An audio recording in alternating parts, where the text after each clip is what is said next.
Good morning. Thanks so much for joining us for the Wake Up Charlotte To Go edition of the Wednesday show. I'm Carolyn Bruck. Let's send things over to Larry Sprinkle for a check of the forecast. What's going on, Larry? Good morning. Well, what's going on? We got some decent weather today, tomorrow, at least as far as sky conditions, mostly sunny. Got that storm system coming in on Friday, and then should be pretty dry, pretty sunny as we head into the upcoming weekend. Here it is hour by hour. By 1 o'clock, we're about 47. We'll say upper 40s, maybe 50 degrees for high temperature today. And look at the preview for tomorrow.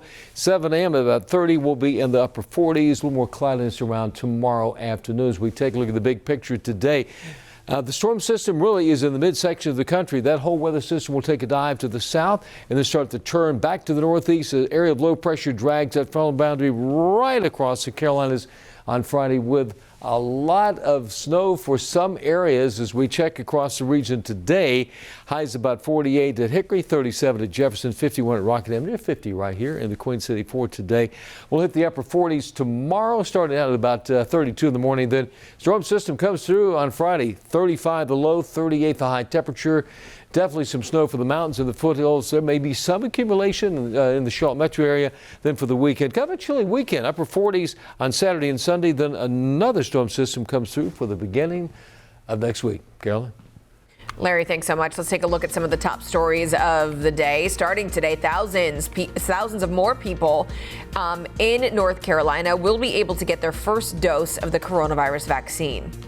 Good morning. I'm Billie Jean Shaw at the Bojangles Coliseum, where in just hours, starting at 8:30, Mecklenburg County will administer vaccines to people 75 years old and older. This is a part of Phase 1B. If you are one of the people that are eligible for a vaccine today, make sure that you have scheduled an appointment. And when you check in, make sure you have some form of ID. It doesn't matter what kind. Also expect long times today, as hundreds of people have registered to receive this vaccine today. Today, people 75 and older in Cabarrus County will also receive the vaccine. Lines already forming outside the Cabarrus Arena and Event Center in Concord.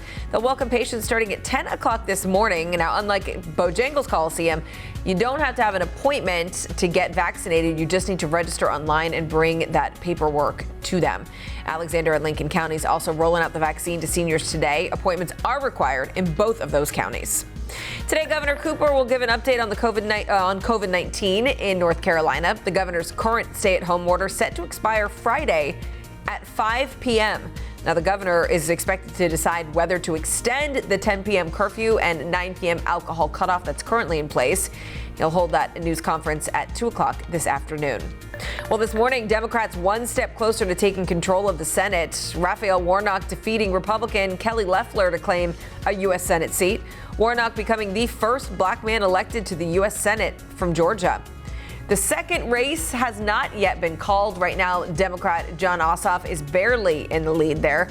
Now, whichever party wins this race will win control of the Senate. Time now to connect the dots when we make the news make sense. A joint session of Congress meets today to certify the presidential election. It usually doesn't get much news coverage because it's usually ceremonial, but this year it's different. Ben Thompson explains. The House and Senate will officially count Electoral College votes today, but the vote count is taking on a new controversy. Let's connect the dots. A dozen Republican senators and many more House members plan to object to the election results. Among them, several North Carolina Republicans, including Concord Congressman Richard Hudson. Why? They cite the president's repeated but baseless charges of widespread voter fraud. Keep in mind, the Justice Department, Department of Homeland Security, and all 50 state election chiefs deny there was fraud. Vice President Mike Pence has the ceremonial job of presiding over the certification today and declaring the winner, but has no real power to change it. Once the votes are tallied, objections are heard, and a winner is declared. The next stop, Inauguration Day in 2 weeks. And that is Connecting the Dots. Now to some stories to keep your family safe and sound today. If you're talking to yourself more right now, don't worry. You're not losing your mind. Actually, it's totally normal. Psychologists say it's a perfectly natural response to the pandemic.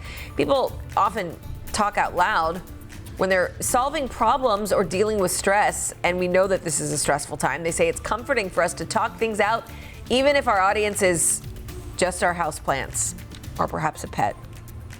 So all is right with the world. Well, when it's safe to do so again, take a few days off of work and skip town if you can. A new study revealing the benefits of taking a vacation. Researchers found people who go on frequent trips are 7% happier than those who rarely travel. So where's the first place that you want to go after the pandemic ends? Possibilities are endless, really. Let us know. Use the hashtag WakeUpCLT. Well, we don't want you to go anywhere. We want you to watch us every single morning starting at 4:30 a.m. on Wake Up Charlotte.